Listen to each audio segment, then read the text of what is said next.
Merci d'avoir été présent, hein, répondu à cet appel. Là. Voilà. L'occasion pour moi de parler de maths à un public très large et très curieux, surtout. Vous m'entendez bien? Oui. Ok. Donc, j'ai choisi de ne pas vous parler de ma spécialité en tant que chercheur en mathématiques. Je me suis mis moi-même en difficulté. J'ai choisi de vous parler de maths et de maths qui me touchent, dans le sens où les résultats que je vais vous présenter, qui sont très anciens, font partie des résultats qui m'ont le plus marqué, on va dire. Le jour où j'ai découvert ces choses-là, je me suis dit, ah oui, c'est quand même fort ce qu'on peut faire avec les maths, ça peut même être parfois étonnant. Donc je vous invite à, c'était le titre de la conférence, hein, on va partir faire un voyage au pays des solides de Platon. Alors on commence par faire un petit tour du monde rapide, en commençant par l'Égypte. Et pour ceux et celles qui ont déjà eu l'occasion de pouvoir admirer les pyramides de Gizeh, alors je ne vais pas vous refaire tout le topo sur la fonction de ces monuments, hein, comme tombeaux pour les pharaons, etc. Mais on va quand même passer un petit moment à se poser la question suivante, c'est pourquoi, quand on admire ces pyramides, eh bien on a une émotion, quelque chose d'un peu indicible. Moi personnellement, quand je vois les pyramides, j'ai cette impression d'un monument qui est posé là pour un très long moment finalement. Cette forme pyramidale, elle pointe vers le ciel, donc ça a aussi une dimension, on va dire, effectivement spirituelle, mais aussi parce que, et là je fais appel aux maths, en disant que la majeure partie de la masse de cette pyramide, elle est située, son centre de gravité est assez bas. Hein, donc ça donne cet effet de stabilité. Hein. Et pour les constructeurs de l'époque, c'était le meilleur moyen de construire des édifices qui étaient très élevés. En fait, les pyramides sont restées pendant des siècles et des siècles les ouvrages les plus hauts construits par l'homme. Hein. Ok, alors si on continue notre voyage, hein, là on va en Amérique du Sud et on peut encore voir un ouvrage qui est une pyramide à base carrée. Alors la base de la pyramide, on la devine, hein, comme celle des pyramides de Gizeh. Hein, on retrouve effectivement, quand on fait le tour de notre pyramide, on voit bien qu'il y a un carré à la base et puis ensuite 4 faces inclinées qui sont des faces triangulaires. Amérique du Sud, mais aussi là on se trouve en Asie, en Inde plus précisément, et là alors on est venu mettre effectivement beaucoup plus de détails sur la façade, mais globalement on retrouve une nouvelle fois une pyramide. C'est des constructions assez anciennes, mais on retrouve également la même forme de pyramide à base carrée quand on va au Louvre, donc à Paris, cette pyramide faite de verre et d'acier. Alors maintenant, je vais me concentrer sur cette forme pyramidale. Donc je mets en avant les contours de cet objet.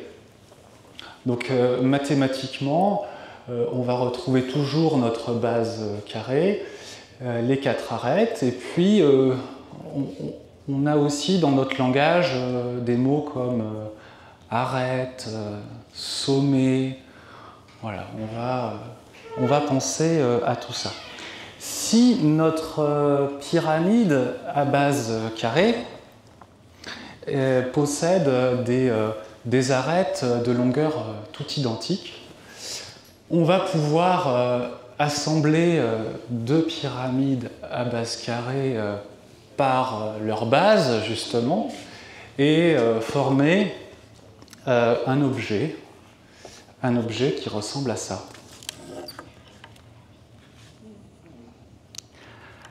Est-ce que vous connaissez le nom de cet objet?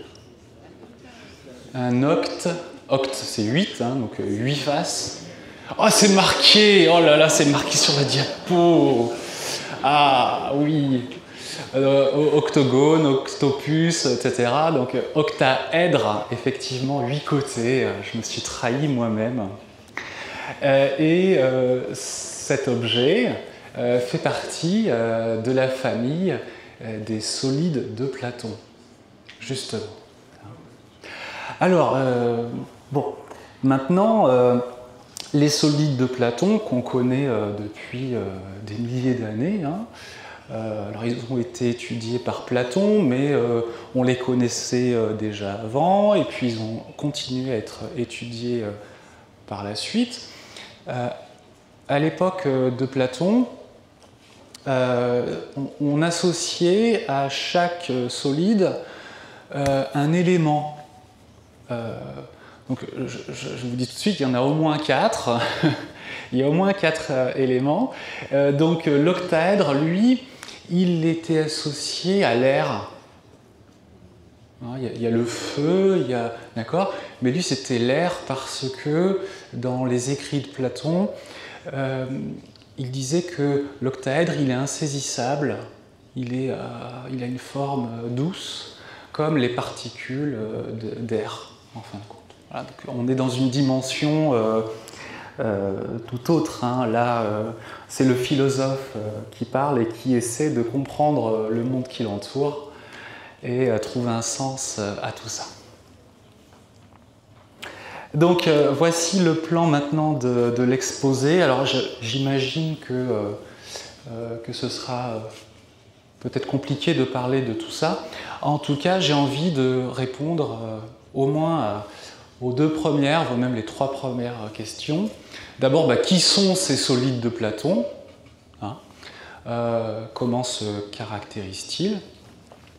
Est-ce qu'ils ont un nom? Est-ce qu'on peut les construire facilement? Voilà, c'est des questions concrètes. Et puis, un polyèdre, est-ce qu'on peut faire un trou dedans? C'est-à-dire un objet comme celui-ci, imaginons qu'il y ait des faces qui soient fermées, est-ce qu'on peut faire un trou dedans? Et est-ce que ça reste un objet mathématique qui a du sens?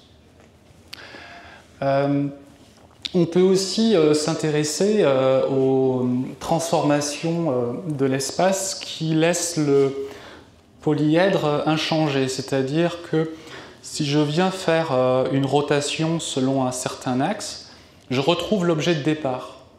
Voilà, c'est un objet d'étude très intéressant parce qu'ils permettent d'en déduire des propriétés sur ce type d'objet. Et puis finalement, la dernière question, c'est est-ce qu'on peut construire un octaèdre lumineux qui serait constitué d'un seul ruban LED? Voilà, c'est un peu un challenge. Alors il y a un fil au bout, hein, donc je pense que vous avez compris que c'était possible. Et pour aller plus loin, est-ce qu'on peut aussi construire d'autres solides de Platon sur le même principe? Alors maintenant, allons-y, les solides de Platon. Alors avant de parler des solides de Platon, on va tous se mettre d'accord sur la définition d'un polygone. Alors, les polygones, vous en entendez parler depuis que vous êtes allé au collège et peut-être même en élémentaire. On parle de figures polygonales et on est en train de dessiner sur une feuille de papier sur notre bureau. Donc figure plane, ça signifie finalement on est sur une feuille. On n'est pas en train de faire une construction en 3D. Alors un polygone, c'est simplement la donnée d'une suite de points. Donc ici, vous voyez, on s'est donné 5 points et on vient raccorder un point au point suivant avec un segment et on finit par boucler la boucle, hein, on raccorde le dernier au premier. Voilà. Donc ça me définit un polygone. Alors des polygones, il y en a des tas, il y a des polygones réguliers, hein, il y a le triangle équilatéral, il y a le carré, il y a l'hexagone régulier, mais il y a aussi des polygones un peu moins sympathiques, un peu moins jolis peut-être, ou qui ont des formes particulières. Par exemple le vert ici, hein, c'est bien le chemin en bleu qui définit le polygone. Après, il y a la question de qu'est-ce qui est à l'intérieur du polygone, qu'est-ce qui est à l'extérieur. Donc pour le vert, c'est à peu près clair, mais ce n'est pas toujours très clair, hein, selon la suite de points qu'on considère. Et aussi, si je prends l'objet rouge ici, c'est pas forcément clair qu'on a affaire à un polygone parce que vous voyez que son bord il est fait en deux parties. Il y a le contour intérieur et le contour extérieur. Donc au sens de la définition précédente, ce n'est pas un polygone parce que je ne peux pas le définir par une suite de points qui se ferment. D'accord ? Donc cet objet rouge, par contre, j'ai le droit de dire que c'est la réunion de plusieurs polygones, de rouge et puis de jaune par exemple, qui sont des trapèzes. Et maintenant, enfin, les polyèdres. Alors, les polyèdres sont la généralisation des polygones au cas 3D. Donc un polyèdre, on en a tous rencontré, il y en a un ici, je vous le présente, et il y en a plein. C'est une figure en 3D, donc qui est dotée de faces planes polygonales. Alors face plane polygonale, ça veut simplement dire que quand on regarde l'objet, on retrouve des polygones plans. Ce ne sont pas des faces tordues, hein. On est vraiment sur des morceaux de plan. Et il est doté d'arêtes et de sommets. Donc on va convenir ensemble que deux faces finalement vont avoir en commun éventuellement une arête. Et si je prends deux arêtes, elles vont avoir potentiellement en commun un sommet. Ok. Alors justement, on fait le clin d'œil à l'architecture. Alors, je vous présente une maison typiquement et résolument moderne, donc avec un toit tout plat. Et bien, cette maison peut vous faire penser à un polyèdre.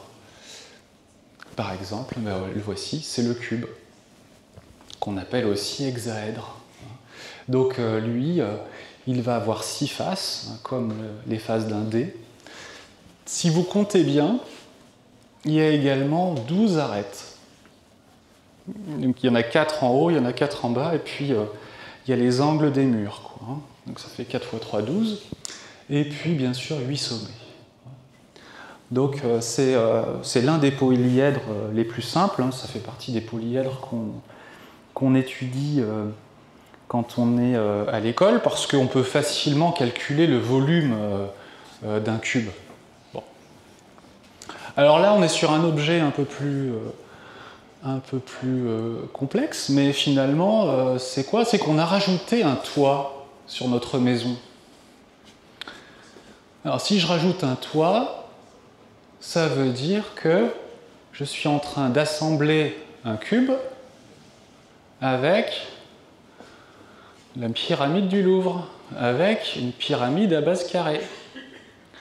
Mon toit, c'est une pyramide à base carrée. Donc je fusionne les deux et j'obtiens un nouvel objet. Alors lui, il a 9 faces parce qu'on conserve 5 faces du cube, les murs et puis le plancher. Et j'ai aussi un toit à 4 pans, donc on retrouve 4 faces triangulaires. Pour le nombre de sommets, ben, je rajoute un sommet, c'est le haut du toit, hein, par rapport au cube, donc on passe à 9, et puis ça s'arrête. Si on va vers une maison un peu plus tordue, on va dire, hein, la maison dite en L, dans ce cas, bon, on est en train d'assembler 2 maisons rectangulaires. On a une aile à l'est et puis une aile au nord, par exemple. Et il y a la jonction de la toiture aussi, entre les 2 parties de la maison. Donc on va avoir des faces qui sont des quadrilatères, c'est les murs de la maison. On va trouver sur le toit des quadrilatères, mais on va aussi trouver des faces triangulaires. Hein. Et puis il y a une face très particulière, cette fois c'est le plancher. Le plancher ici, c'est un hexagone. Tout le plancher de la maison, le plan de la maison, quand je la regarde du dessus, c'est une face hexagonale. Ok, alors maintenant on va essayer de ranger nos polyèdres dans différentes catégories. Alors la première catégorie, ça va être celle des polyèdres qu'on dit convexes. Alors, convexe, ça veut dire mathématiquement que tout segment qui joint 2 points du polyèdre est entièrement à l'intérieur du polyèdre. Alors, j'ai représenté une petite araignée. Ah, j'ai pas l'animation, je suis désolé. Donc ça veut dire quoi? Ça veut dire que l'araignée, elle va choisir 2 endroits quelconques de la maison. Elle va tisser une toile entre les deux. Et bien, si le polyèdre est convexe, la toile va rester entièrement dans la maison. Ça veut dire ça. Alors clairement, un cube est convexe. Notre maison avec son toit à 4 pans est aussi un polyèdre convexe, mais la maison avec son plan en L n'est pas convexe. Parce que si notre araignée choisit les 2 points bleus ici, eh bien la toile qu'elle va tisser entre ces 2 points se situe en partie, en tout cas, à l'extérieur de la maison. Hein, donc, cette maison-là, ce polyèdre, n'est pas convexe. Ensuite vient une autre catégorie de polyèdres, les polyèdres réguliers. Alors, on dira qu'il est régulier si toutes les faces qui le composent sont les mêmes. Premier point. Et deuxième point, il faut qu'en plus, quand on regarde chaque sommet, eh bien on a le même nombre d'arêtes qui s'échappent de celui-ci. Bon, il faut vérifier 2 propriétés pour être régulier. Alors, notre cube est régulier. Il est régulier parce qu'il a 6 faces identiques, ce sont des carrés, Et quand on inspecte chacun de ces sommets, on voit qu'on a 3 arêtes qui partent de chaque sommet, donc il est bien régulier. En revanche, si on rajoute à notre cube notre pyramide à base carrée, alors il n'est pas régulier pour plusieurs raisons. Déjà parce qu'on a des faces qui sont carrées et d'autres qui sont triangulaires, donc elles ne sont pas de la même nature. Et aussi parce que si on regarde tout en haut de notre maison, on va trouver 4 arêtes, tout en haut de la toiture. Mais si on regarde plus en bas, on va en trouver seulement 3. Donc lui, il n'est pas régulier et pour 2 raisons en fait. Il a 2 défauts. On en a d'autres qui ne sont pas réguliers, mais seulement pour une raison. Alors, celui que je vous présente ici, il n'est pas régulier parce que quand on regarde le nombre d'arêtes qui convergent en un point, on va en trouver parfois 3, mais parfois 4. Par contre, il a la propriété, il faut quand même le souligner, d'avoir uniquement des faces triangulaires donc, et équilatérales, des faces régulières. Ce polyèdre-ci, il n'est toujours pas régulier parce qu'il n'a pas des faces toutes identiques. Par contre, en chaque sommet, on a le même nombre d'arêtes qui convergent. Ok. Donc maintenant, on arrive à la définition des solides de Platon. Eh bien, un solide de Platon, c'est un polyèdre qui est à la fois régulier et convexe. On va voir les deux à la fois. Donc, on comprend que ça va être assez restrictif parce que notre maison en L, elle n'est pas convexe, donc elle, ça ne marche pas. Ça ne va pas marcher non plus à cause du nombre d'arêtes qui convergent, qui peut varier en fonction du sommet. Voilà, ça va éliminer plein de polyèdres. Alors, on en connaît déjà 2. L'octaèdre, c'est un solide de Platon, et puis le cube aussi, parce qu'on a vu qu'il était convexe et régulier. Et alors, la question maintenant, et c'est ça que moi j'ai trouvé fantastique, c'est d'arriver à démontrer par A plus B qu'il y en a seulement 5, et pas un de plus. Alors, la démonstration, elle est très simple en réalité. Alors, il suffit de regarder, de se focaliser sur un sommet et de regarder les faces qui arrivent en ce sommet. Alors, on fait des maths, donc on va quand même introduire quelques quantités, mais regardez plutôt le dessin. Sur mon dessin, j'ai n qui vaut 3. N, c'est le nombre de faces, mais aussi d'arêtes qui convergent en ce sommet. M, ici, égale 5, parce que mes faces sont des pentagones. D'accord ? 5 côtés dans chaque face. Donc ma notation, c'est la suivante. N, c'est le nombre d'arêtes qui convergent en chaque sommet, et M, c'est le nombre de côtés de chaque face. Eh bien, on va écrire un système de contraintes.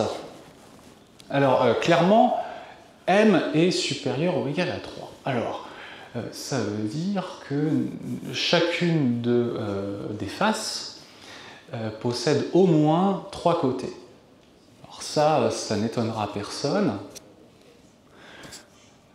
puisque si on a seulement 2 arêtes, ça ne forme pas une face. Le minimum, c'est d'avoir 3 arêtes pour avoir un triangle. Hein. Okay. En dessous de ça, ça ne fonctionne pas. De même, n est supérieur ou égal à 3. C'est-à-dire que le nombre de sommets qui convergent en un même point est forcément supérieur ou égal à 3. Alors ça aussi, on peut s'en convaincre, puisque si il n'y avait que 2 faces qui se rejoignaient en un point, eh bien on n'aurait pas affaire à un sommet en réalité. C'est un peu le chat qui se mord la queue. Le troisième point, c'est qu'on peut exprimer l'angle θ qui est sur le dessin, θ qui est représenté 3 fois ici. On peut l'exprimer en fonction de m qui est le nombre de côtés de chaque face. Alors, je ne vais pas vous faire la preuve de ce truc-là. Ce qu'il faut juste comprendre, c'est que, par exemple, si m vaut 3, on va retrouver 60 degrés. Oui, parce qu'on a affaire à des triangles équilatéraux.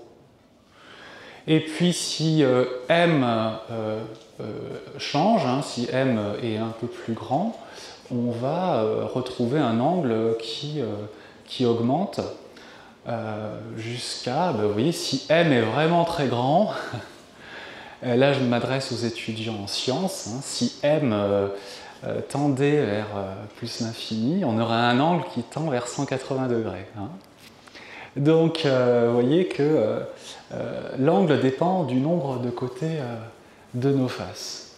Et puis dernier argument, c'est peut-être le plus subtil, c'est que quand on fait le décompte des angles qui convergent en un point, ici j'ai 3 fois l'angle θ, parce que c'est n fois l'angle θ, eh bien, puisque mon polyèdre est convexe, eh bien, la somme des angles ne peut pas dépasser 180 degrés. Voilà. C'est parce que mon polyèdre est convexe. Le fait qu'il soit régulier, on l'a utilisé dans tout le reste, c'est-à-dire en disant chaque face a le même nombre de côtés, en chaque arête, eh bien, on a le même nombre d'arêtes qui convergent. Eh bien, le système qu'on vient d'écrire, ce système de contraintes, admet uniquement 5 solutions entières. Ça, c'est la partie facile. Finalement, on vient résoudre le système. Alors, ce n'est pas un système tel qu'on les voit habituellement, parce qu'on travaille plutôt avec des inconnus qui sont réels ou complexes, mais ici, c'est à coordonnées entières, et ça limite énormément les possibilités. Et regardez, finalement, on retrouve pour des faces triangulaires et dans le premier cas, 3 arêtes qui convergent en chaque sommet, on retrouve le tétraèdre. Si on garde des faces triangulaires, mais qu'on augmente le nombre d'arêtes qui convergent en chaque sommet, on obtient l'octaèdre. Si on a toujours des faces triangulaires, mais qu'on augmente le nombre d'arêtes qui convergent en un point, on va trouver l'icosaèdre. Il est là. Maintenant, pour des faces carrées, il n'y a qu'une possibilité, c'est le cube. Et si on prend des faces pentagonales, cette fois, on obtient le dodécaèdre. Voilà. Et il n'y en a pas d'autre. Alors, Platon, en tant que philosophe et scientifique, lui, il associait aux 4 premiers solides un élément élémentaire. Et le 5e, lui, il considérait que c'était l'éther, donc l'élément qui explique tout. Voilà, c'était sa façon de voir les choses. Très bien. Alors maintenant, j'ai envie de faire des trous dans mes polyèdres, qu'ils soient convexes, réguliers, ni l'un ni l'autre. Il en existe autant. On se sent très libre hein, pour créer des polyèdres. Hein. On peut, à partir de plusieurs polyèdres, on peut les assembler pour en faire de nouveaux. Hein. Pensez à cette maison à laquelle on a rajouté une pyramide pour avoir un toit. J'aimerais comprendre ce qui se passe quand je fais un trou à l'intérieur. Hein. Et étant donné un objet, je voudrais une formule qui me permet de trouver le nombre de trous. Ça aussi, ça peut être intéressant. Par exemple, est-ce que cette tasse a le même nombre de trous que celle-ci qui est remplie là, par exemple? Voilà, vous ne serez peut-être pas tous d'accord. Là, on va être d'accord sur le fait qu'il y a un trou. Mais vous voyez, cette figure, c'est simplement celle-ci où on a recollé deux extrémités. Donc il y a un moment où les faces viennent se rejoindre, ou alors, si on voit les choses dans l'autre sens, on peut faire rompre un objet pour enlever un trou. Ça peut être une solution. Et puis, et je pense qu'on terminera sur ça éventuellement, et là, il y a combien de trous? Ouais, là aussi, on ne va pas être d'accord. Alors, c'est là qu'on voit qu'il y a des choses étonnantes. Alors, je prends ma maison qui est sur un plan en L, hein, donc ma maison avec son toit, mais avec le plan en L, et puis je gonfle ma maison.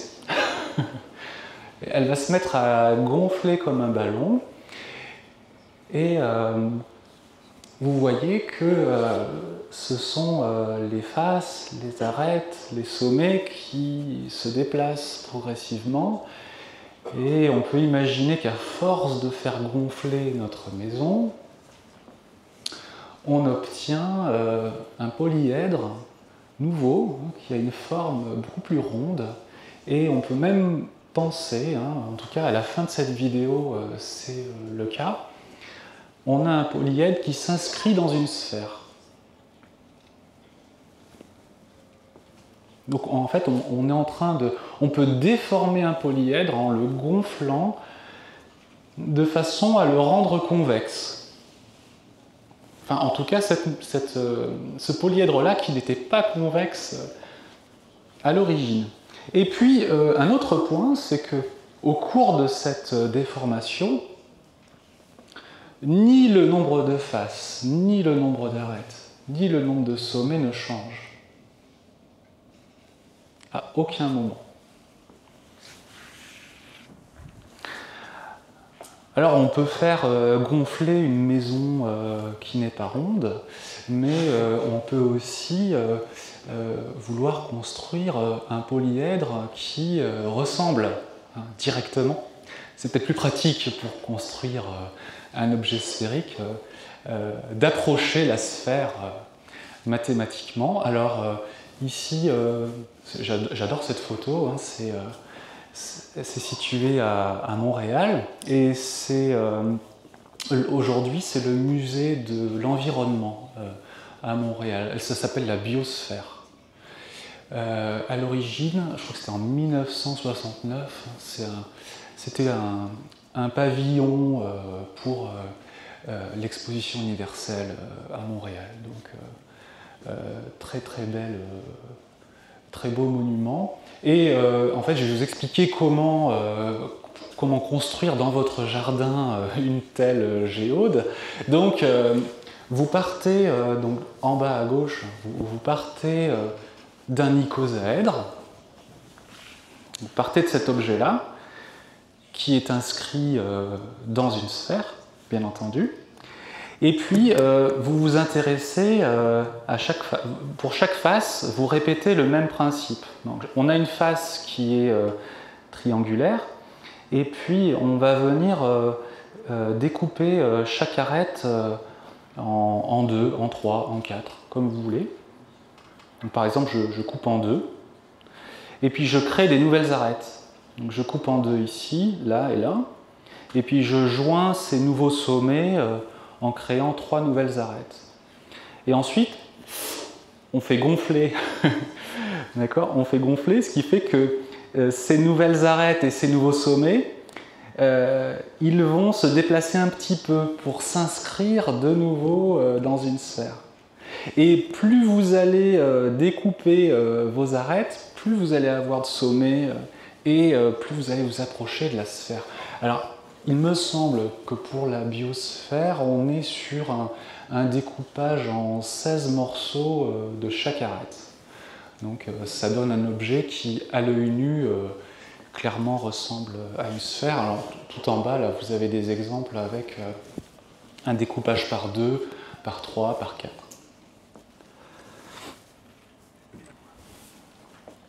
Alors maintenant, on va faire le lien avec le nombre de trous, comment faire un trou dans un polyèdre, finalement, et la vie courante.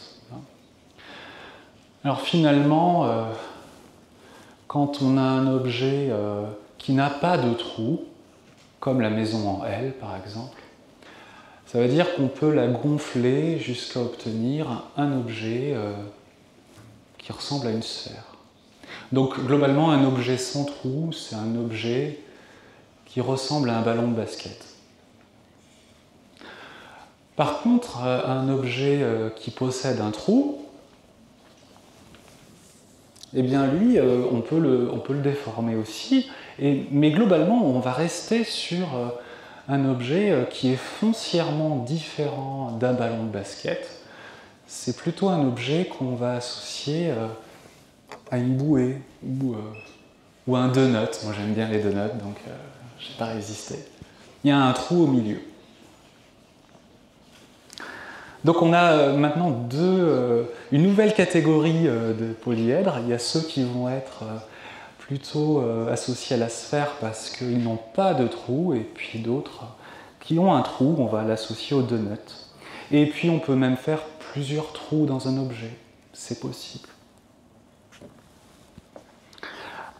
Alors, ce qu'on va faire maintenant, c'est essayer de voir s'il y a s'il y a un lien entre le nombre de faces, d'arêtes et de sommets pour un polyèdre qui n'a pas de trou. On va faire le cas simple et on va prendre pour exemple notre maison en L. Ok, donc on appelle F le nombre de faces, il n'y a pas de piège. Arête, le nombre d'arêtes c'est le A et S c'est le nombre de sommets. Et prenons notre maison en L. Alors on va appliquer un algorithme.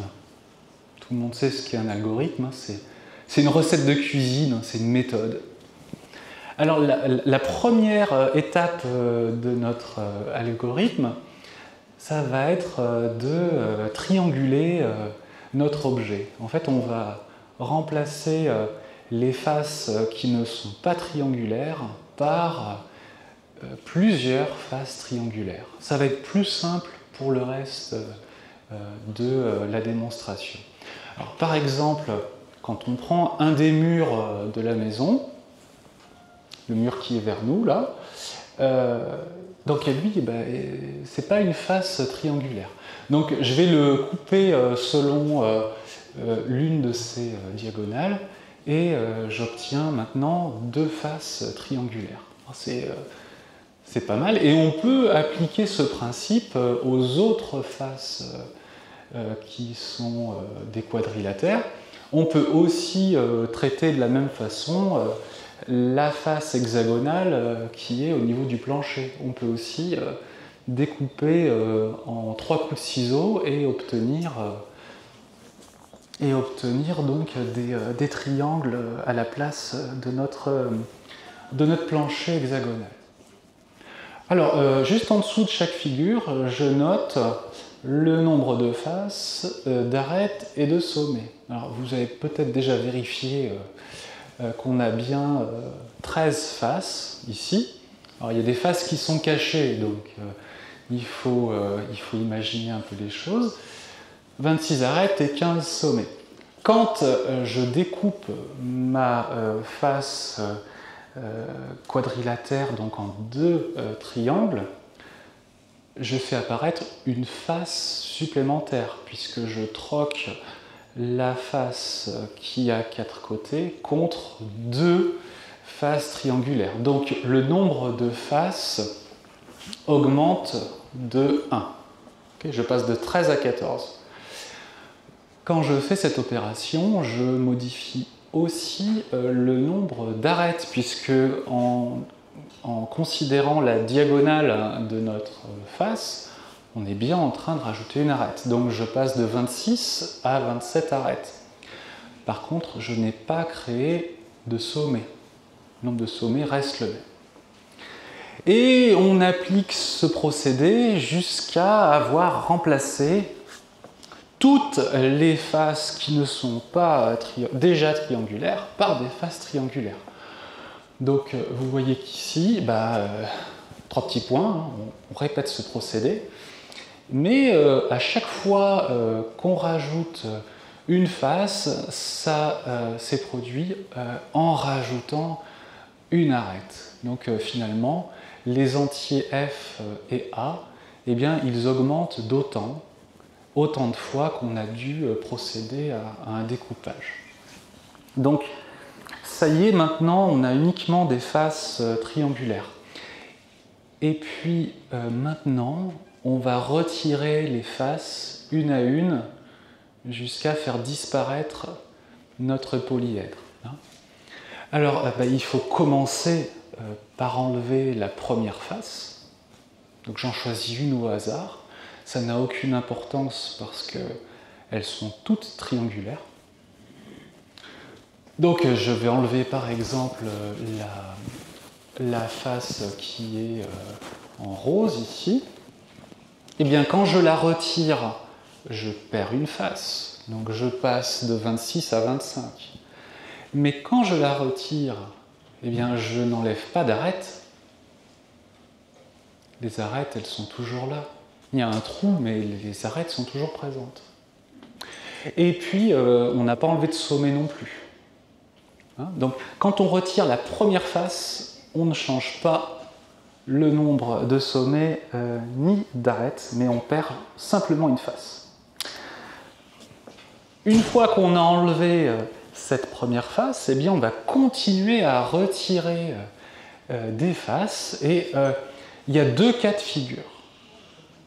Soit la face qu'on veut retirer possède 2 faces voisines, au moins 2 faces voisines, 2 faces voisines en l'occurrence, soit elle n'a qu'une voisine. Alors dans le premier cas, si elle a 2 arêtes en commun avec d'autres faces, eh bien quand je la retire, je perds non seulement une face, mais aussi une arête. Et le nombre de sommets ne change pas.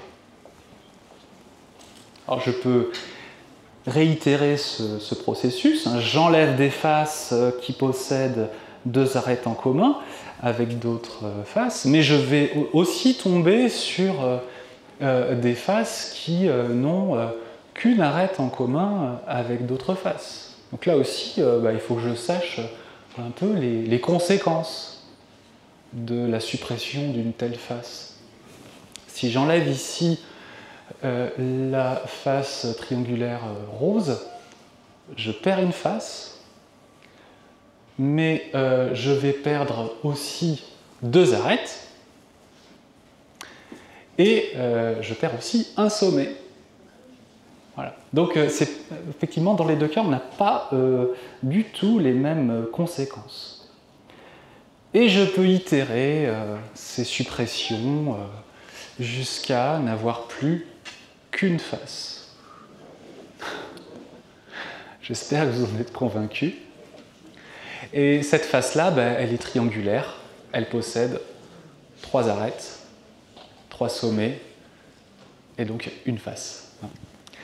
Eh bien, on n'a plus qu'à écrire un système d'équations qui traduit mathématiquement tout ce qu'on vient de faire. Alors, au second membre, j'ai égal 1 dans la première équation, j'ai égal 3 dans la deuxième, égal 3 dans la dernière. Le 1, le 3 et le 3 traduisent simplement le fait que à la fin, on n'a plus qu'une face, 3 arêtes, 3 sommets. Ça veut dire ça. Ensuite, tout à gauche, j'ai F, A et S. Ça, c'est le nombre de faces, d'arêtes et de sommets de mon polyèdre au tout début. Hein? Et je cherche à établir un lien entre ces 3 nombres. Ensuite, j'ajoute dans les 2 premières équations le nombre N1. Alors N1, c'est le nombre de fois où on a dû appliquer notre première opération. C'est celle du découpage. Donc c'est un plus parce qu'on ajoute des faces et on ajoute des arêtes. Et dès qu'on rajoute une face, on rajoute une arête. Après, on a des termes qui viennent avec un signe moins. Alors le moins 1 qui se trouve juste après le N1, lui il traduit le fait que quand on enlève la première face triangulaire, on perd une face et c'est tout. Le nombre d'arêtes et de sommets restent les mêmes.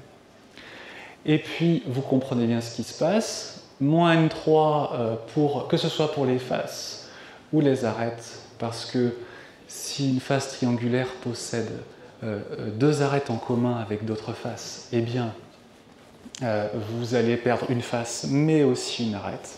Et puis, dans le deuxième cas de figure, si une face possède seulement une arête en commun avec d'autres faces, eh bien là, en perdant une face, on perd aussi 2 arêtes et un sommet. On retrouve N4 aussi dans la dernière équation. Eh bien, si vous résolvez ce système d'équations d'inconnus, alors les inconnus c'est F, A et S, qui sont des nombres entiers, vous tombez sur la relation de l'air. Alors ça c'est le Graal, c'est formidable aussi. C'est un peu comme les 5 solides de Platon. Eh bien c'est la relation de l'air. Voilà, qui viennent relier le nombre de faces, le nombre de sommets et le nombre d'arêtes pour un polyèdre qui n'a pas de trou. Voilà. Que vous preniez un cube, que vous preniez une maison en L, que vous preniez tout ce que vous voulez, tant que ça n'a pas de trou, F moins A plus S égale 2. C'est magnifique. Alors, je reprends mes solides de Platon, et puis je vais être un peu dubitatif. Peut-être que ça ne fonctionne pas. Eh bien, ça fonctionne à tous les coups. Hein. Vous retrouvez, je vais prendre par exemple l'icosaèdre. Il est situé au milieu, là, tout en verre vêtu. Donc lui, il a 20 faces, parce que icosa, c'est 20. Il y a 30 arêtes, 30 petits tubes gris. J'ai 12 sommets, et quand je fais F moins A plus S, je trouve 2. Et ça marche pour les 4 autres de la même façon. En voyant ce tableau, vous pouvez peut-être remarquer quelque chose d'autre. On a certains nombres qui reviennent plusieurs fois.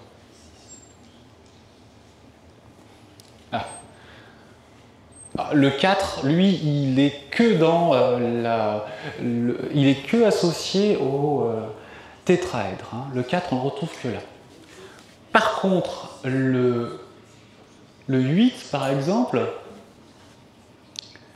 il intervient 2 fois, mais pas pour le même solide de Platon. C'est 8 faces pour l'octaèdre et c'est 8 sommets pour le cube. Ah tiens, c'est bizarre. Et puis, si je prends, je sais pas moi, le 12 sommet de l'icosaèdre, ben je trouve aussi 12 faces pour mon dodécaèdre tout à droite. Est-ce qu'il n'y aurait pas un lien entre tous ces polyèdres? Ah ben, bien sûr que oui. Bien sûr que oui. En fait, on va pouvoir les marier 2 à 2, alors sauf le tétraèdre qui va rester célibataire, mais on va pouvoir associer le cube avec l'octaèdre, par exemple, puisqu'on retrouve 8, 12 et 6, mais pas dans le même ordre, quand on passe de l'un à l'autre. Alors, pour le comprendre, vous allez regarder le cube, et puis vous allez considérer le milieu de chaque face. Donc, puisque dans le cube, il y a 6 faces, vous obtenez 6 points. Et si vous reliez ces 6 points, vous obtenez un octaèdre. Donc vous pouvez trouver un octaèdre à l'intérieur d'un cube. On peut même aller plus loin. Accrochez-vous. Je prends mon octaèdre et pour chaque face triangulaire, je considère le centre de chaque face. Puisque mon octaèdre possède 8 faces, j'obtiens 8 points. Je relie ces 8 points, j'obtiens un cube. Donc à l'intérieur d'un cube, il y a un octaèdre, et dans cet octaèdre, il y a un cube. Et dans ce cube, il y a un octaèdre. Alors, on dit que l'octaèdre et le cube sont des polyèdres duaux, des duals. Effectivement, il y a un lien entre les deux. On peut faire pareil avec l'icosaèdre et le dodécaèdre. Sur le même principe, j'en considère un, les milieux de chaque face, je relie le milieu de chaque face, j'obtiens l'autre. C'est magnifique. Alors, j'ai dit que le tétraèdre, lui, il restait célibataire, on ne peut pas l'associer à un autre. Il y a un nombre impair de solides de Platon. Alors, c'est pas tout à fait exact, on va le marier avec lui-même. Hein? Pas besoin de passer devant la mairie pour ça. Hein?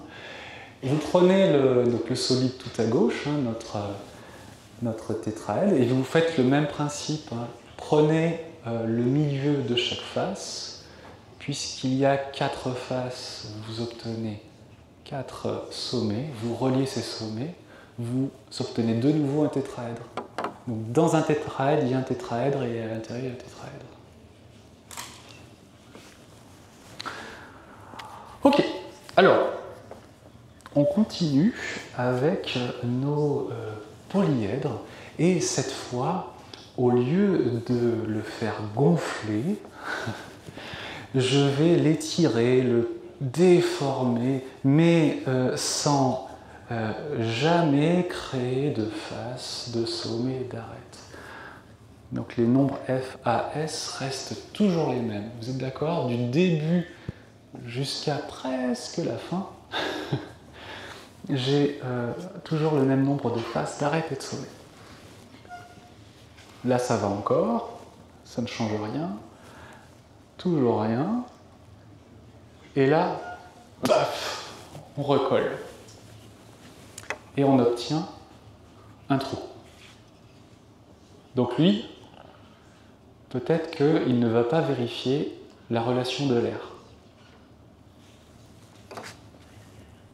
alors que jusqu'au dernier moment, la relation de l'air, F moins A plus S, est égale à 2. Alors, comment ça marche? Le premier, le tourikiki, il vérifie la relation de l'air, égale 2. Je le déforme, il vérifie aussi la relation de l'air, puisque je ne crée pas de face, je n'enlève rien, je fais que déformer.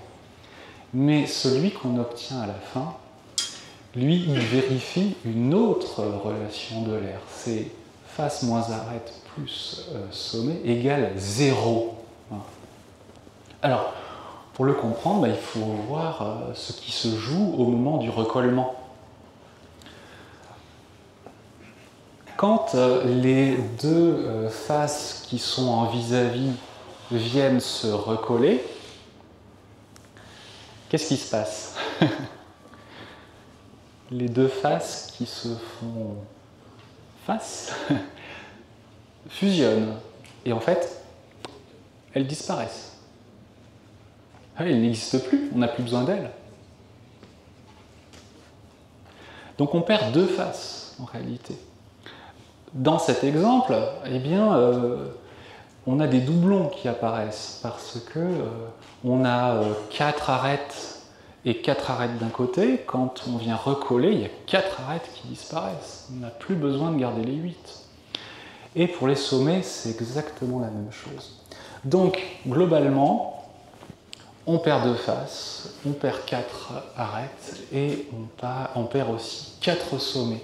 Donc, dans notre formule face moins arête plus sommet, on perd 2. Donc, c'est pour ça qu'on passe au second membre de 2, on passe à 0 quand notre polyèdre a un trou. Ah ça c'est intéressant. Et on peut même aller plus loin. On a une formule qui nous permet de calculer le nombre de trous. Si vous prenez l'expression face moins arête plus S, que vous divisez par 2, cette quantité, et vous faites la différence avec 1, vous obtenez le nombre de trous de votre polyèdre. On voit que ça marche si on n'a par exemple pas de trous, ça veut dire qu'au numérateur on a égal 2. Donc ça se simplifie finalement en 0, pas de trou. Et si on a un trou, on sait que F moins A plus S vaut 0, donc on trouve 1 comme un trou. Mais ça peut aller plus loin. Donc je vous laisse réfléchir juste un instant pour savoir combien de trous il y a dans ma tasse. Alors bien sûr, on ne va pas prendre le temps de compter le nombre de faces, d'arêtes et de sommets, mais on va se convaincre ensemble que ma tasse est un objet qui possède combien de trous? Est-ce qu'on va réussir à se mettre d'accord? Oui. Un seul trou. Oui. Exactement. Alors, comment faire? Écoutez, je me mets à souffler à l'intérieur de ma tasse. J'imagine que ma tasse est déformable. Je souffle en bas, là. Ça va faire gonfler ma tasse jusqu'à obtenir une tasse qui est comme ceci, qui est pleine dans cette partie-là. Je l'ai remplie. Et puis j'ai toujours ma anse. D'accord? Et maintenant, au lieu de remplir, je vais réduire cette partie que je tiens dans ma main. Là, je peux la déformer et la faire rétrécir pour la rapprocher de la anse. Et j'obtiens un donut. Finalement, le trou, il est là. Donc, on est bien d'accord, c'est un objet qui possède un seul trou. Ah! Et celui-là, maintenant. Alors, celui-ci, il peut vous donner mal à la tête. Combien il y a-t-il de trous dans ce polyèdre? Hein, ça c'est... Alors, je peux vous le prêter hein, si vous voulez, mais je pense que vous pouvez le faire passer. Combien y a-t-il de trous au sens mathématique du terme?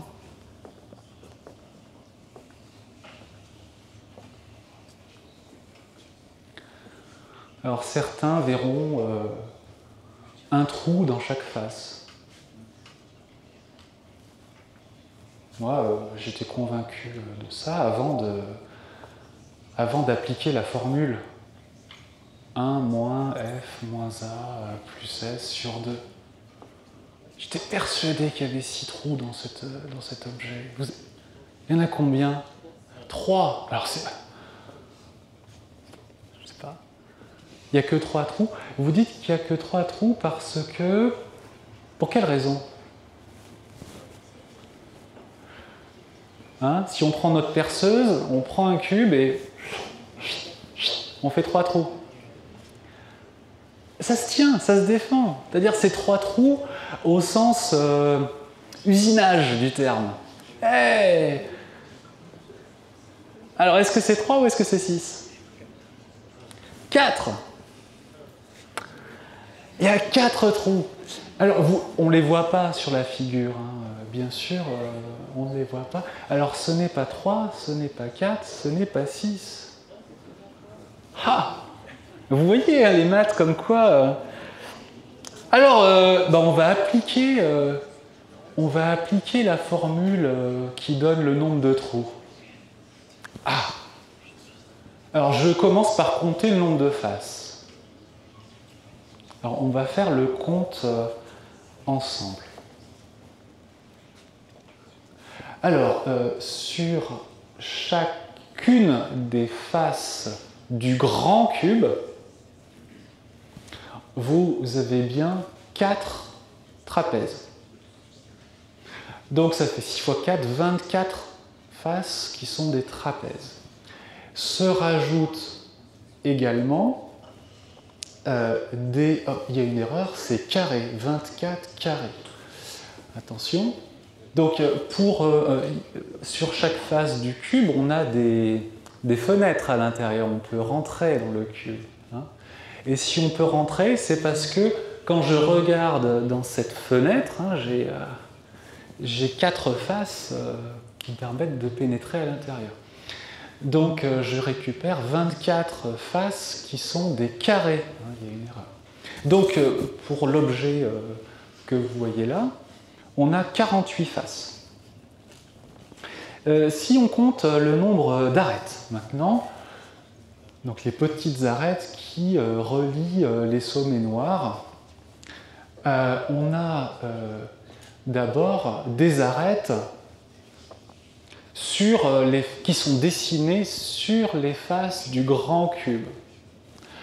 Si je regarde une face du grand cube, je vais trouver 8 arêtes. Alors, il y a le petit carré à l'intérieur de la face, ça fait déjà 4. Et après, il y a les arêtes qui relient, qui partent des sommets du petit carré vers le grand. Donc, j'en ai 8. Et puis, il ne faut pas oublier les grandes arêtes, celles du grand cube. Et il y en a 12. Et là, on n'a pas encore compté les arêtes qui sont à l'intérieur du cube. D'accord ? Et là, il y en a 36. Bon, donc pour un total de 96 arêtes. Les sommets, on peut faire pareil. Hein. Il y a les sommets du grand cube, ça fait 8. Au centre de chaque face, j'ai 4 sommets, donc ça me rajoute 24 sommets. Et à l'intérieur, là où on ne voit rien sur cette figure, sauf un sommet, hein, et en fait il y en a 8 à l'intérieur, si on va vraiment voir dedans, on aperçoit ici l'un des 8 sommets. En fait, c'est le cube qui est à l'intérieur, tout au centre du cube. On est à 40. Et bien regardez, si on fait f moins a plus s, on trouve moins 8. Et si on remplace dans notre formule, on trouve 5 trous. Alors, qu'est-ce que c'est que cette histoire? 5 trous, mais c'est incompréhensible. J'ai fait 3 trous avec ma perceuse. Je vois 6 trous. Et en fait, il y en a 5. Ah. Donc on va faire autre chose maintenant. On va déformer notre objet. En fait, on va poser notre objet et puis on va glisser les mains à l'intérieur du trou qui est sur le dessus. Et puis on va tirer comme ça. On imagine qu'on peut le déformer, hein, comme on ferait avec de la pâte à pain ou avec un truc en silicone. On tire dessus. Et puis on va finir par, à force d'étirer, on va pouvoir mettre notre objet à plat.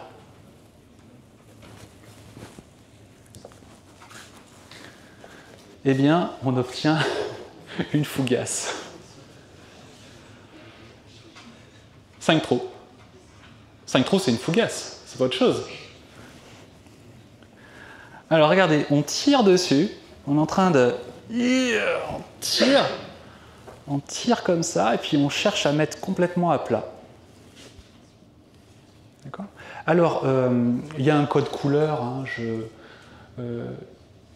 que ce soit le jaune, le bleu, le violet, le vert, ça c'est les lucarnes, hein. Elles sont faites comme ça. Le bleu, c'est tout ce qu'on va retrouver à l'extérieur de notre objet. Alors ça, c'est vu en perspective. Et si on fait la même chose, mais en regardant de dessus, c'est peut-être plus parlant. Regardez, je tire, j'aplatis. Et il y a combien de trous? Oh bazar. Il y en a 5. C'est un objet à 5 trous. Donc mon calcul était correct. Voilà. Mais écoutez, j'avais encore des choses à vous raconter, mais on va s'arrêter là. Je vous remercie pour votre attention.